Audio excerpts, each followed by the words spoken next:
নমস্কার বন্ধুরা, education culture YouTube চ্যানেলে তোমাদের প্রত্যেককে স্বাগতম। তো তোমরা জানো আমাদের এই ছোট্ট চ্যানেল থেকে আমি একটা ছোট্ট প্রয়াস নিয়েছি।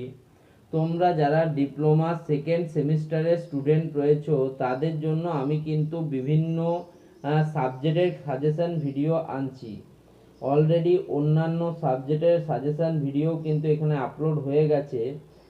যেমন তোমাদের ইম্পর্টেন্টলি যদি কথা বলি, তোমাদের applied physics two, mathematics two এর পার্ট 1, ঠিক আছে, তার সাথে fundamentals of electrical and electronics engineering এর পার্ট 1 অ্যান্ড 2, ঠিক আছে, engineering mechanics, introduction to IT system, এরকম কিন্তু সাবজেক্টের হয়েছে।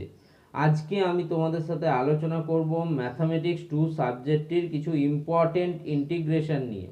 দেখো, ইন্টিগ্রেশন একটা কিন্তু অত্যন্ত ইম্পর্টেন্ট পার্ট এবং পরীক্ষায় ইন্টিগ্রেশন আসবেই 120%, তার সম্ভাবনা রয়েছে। তো কিছু এখানে আমি সহজ সরল ইন্টিগ্রেশনই তোমাদের জন্য রাখলাম। জানি এই বিষয়টাতে অনেক স্টুডেন্টের সমস্যা হয় এবং সেই সমস্যার সমাধানের জন্যই কিন্তু আজকের এই ক্লাসটা। আমি এখানে এক দুটো তোমাদের ইন্টিগ্রেশনের সমাধানও করে দেখাবো, যাতে তোমাদের ইন্টিগ্রেশনের যে ভীতিটা রয়েছে সেটা কিন্তু কিছুটা হলেও যাতে দূর হয়। তো দেখো, প্রথম প্রশ্নতে আসি। প্রশ্ন 1, এই প্রশ্নটা কিন্তু এবারের পরীক্ষার জন্য একটা ইম্পর্টেন্ট প্রশ্ন। কি দিয়েছে? ইন্টিগ্রেশন আইও লিখতে পারো, আই ইকুয়ালস টু ইন্টিগ্রেশন কি দিয়েছে, sine of x degree dx. এটা কিন্তু তোমাদের প্রথম প্রশ্ন আমি নিয়েছি। এবার দেখো, তোমাদের একটা ধারণা বলি।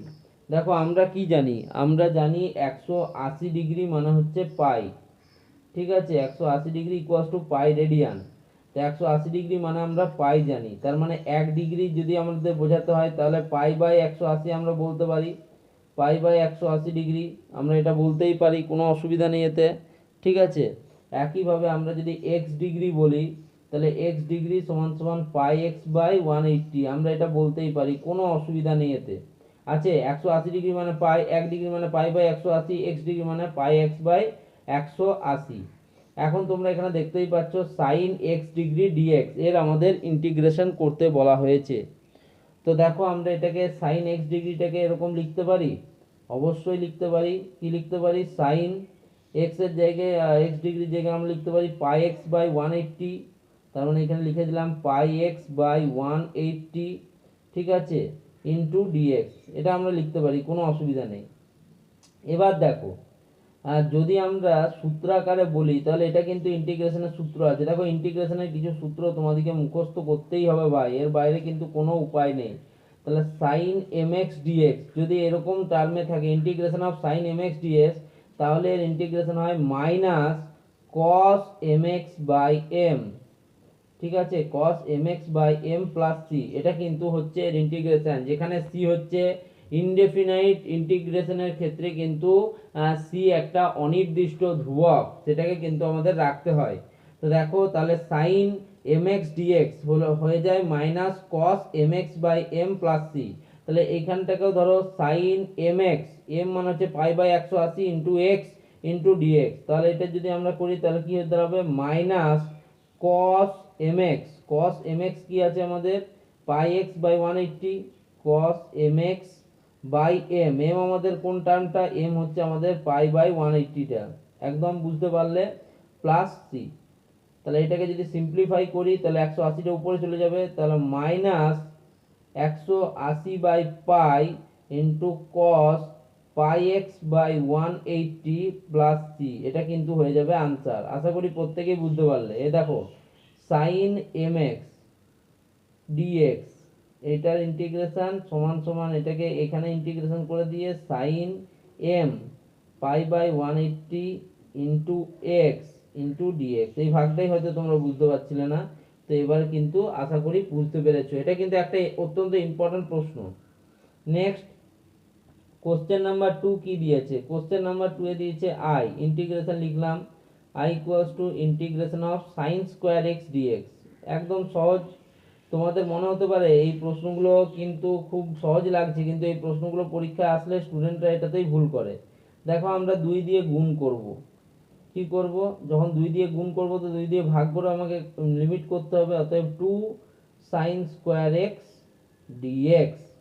কি করলাম আমি, 2 দিয়ে গুণ করলাম, 2 দিয়ে ভাগ করলাম, দেখো 2/2 মানে হচ্ছে 1, তাহলে 2 দিয়ে গুণ করলাম, 2 দিয়ে ভাগ করলাম। এখন দেখো 2 sin স্কোয়ার এক্স এর ফর্মুলা আছে, 2 sin স্কোয়ার এক্স মানে হচ্ছে 1 মাইনাস cos 2x, এটা formula 2 sin square x equals to 1 minus cos 2x, ঠিক আছে। তো এখান থেকে আমরা কি পাচ্ছি, half of integration 2 sin square X মানে হচ্ছে 1 মাইনাস cos 2x dx, এটাকে আমরা একটু ভেঙে ভেঙে লিখি, equals to half integration of dx একটা মাইনাস হাফ, এটাকে আমি পার্ট বাই পার্ট করলাম, cos 2x dx।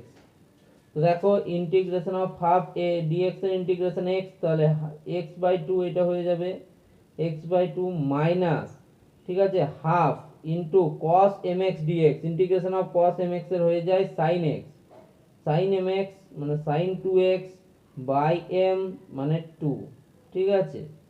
তাহলে এটা হয়ে গেল তোমার x by two minus 1/4 into sine two x plus c, এটা হয়ে গেল তোমাদের নেক্সট পার্টটা। দ্বিতীয় চলে আসবো নেক্সট কোশ্চেন, অর্থাৎ 3 নম্বর প্রশ্নতে। 3 নম্বর প্রশ্নটা কি দিয়েছে, 3 নম্বর প্রশ্নটা দিয়েছে i equals to integration of dx by 1 plus sine x. এখানে কিন্তু অনেক স্টুডেন্টের সমস্যা হয়, তারা ভাবে যে এই ইন্টিগ্রেশনটা কিভাবে করব। এটা কিন্তু একটা সোজা ইন্টিগ্রেশন। কি করব দেখো, উপর নিচে 1 মাইনাস সাইন এক্স দিয়ে গুণ করে দেবো, তাহলে উপরে হয়ে গেল 1 মাইনাস সাইন এক্স ডিএক্স, নিচেও আমরা কি করেছি, গুণ করেছি, তাহলে 1 minus sine x 1 plus sine x, sorry 1 plus sine x 1 minus sine x, গুণের ক্ষেত্রে অবশ্য সমস্যা নেই। ওকে, তো উপরে কি হয়ে গেল 1 মাইনাস সাইন এক্স ডিএক্স, নিচে হয়ে গেল 1 মাইনাস সাইন স্কোয়ার এক্স।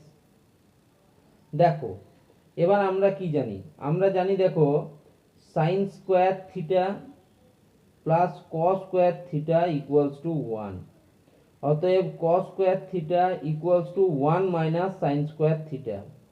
তো এখানে কি হয়েছে 1 মাইনাস সাইন স্কোয়ার এক্স মানে এটা কস স্কোয়ার এক্স, তাহলে উপরে কি হয়ে গেল 1 মাইনাস সাইন এক্স বাই নিচে কি হয়ে গেল কস এক্স ডিএক্স। তাহলে এটাকে যদি ইন্টিগ্রেশন আকারে আমরা সাজাই, অতএব কি হবে integration of 1 by cos x dx minus কি ছিল আমাদের minus sin x by cos x dx,